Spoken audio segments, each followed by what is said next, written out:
വിഷ്ണു പുരാണത്തിൽ വിവരണമായ അതിമനോഹരമായ ഒരു കഥയാണ് മോഹിനിയുടെയും ഭസ്മാസുരന്റെയും. കഠിനമായ തപസ് അനുഷ്ഠിച്ച് ഭഗവാൻ ശിവനെ പ്രസാദിപ്പിച്ച ഭസ്മാസുരന് ആരുടെയെങ്കിലും തലയിൽ കൈവച്ചാൽ അവരെ ചാരമാക്കാനുള്ള ഭയങ്കരമായ വരം ലഭിച്ചു.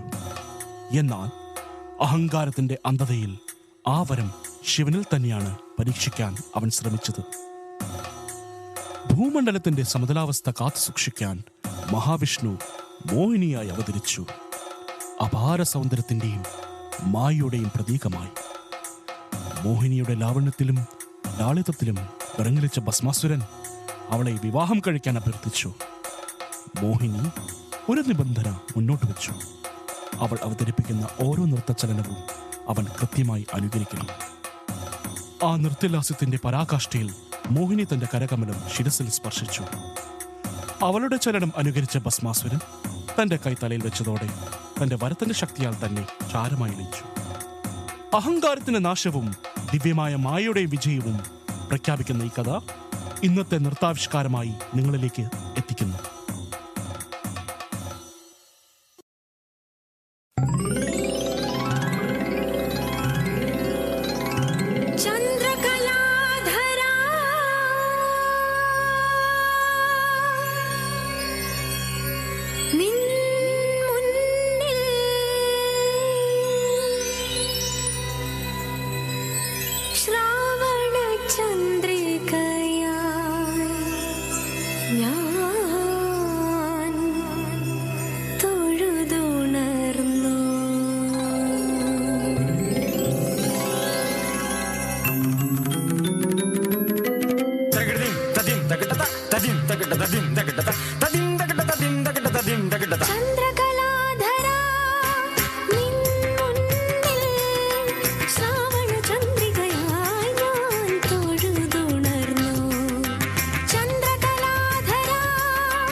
കാമധനുസിലെ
ശക്തിമായ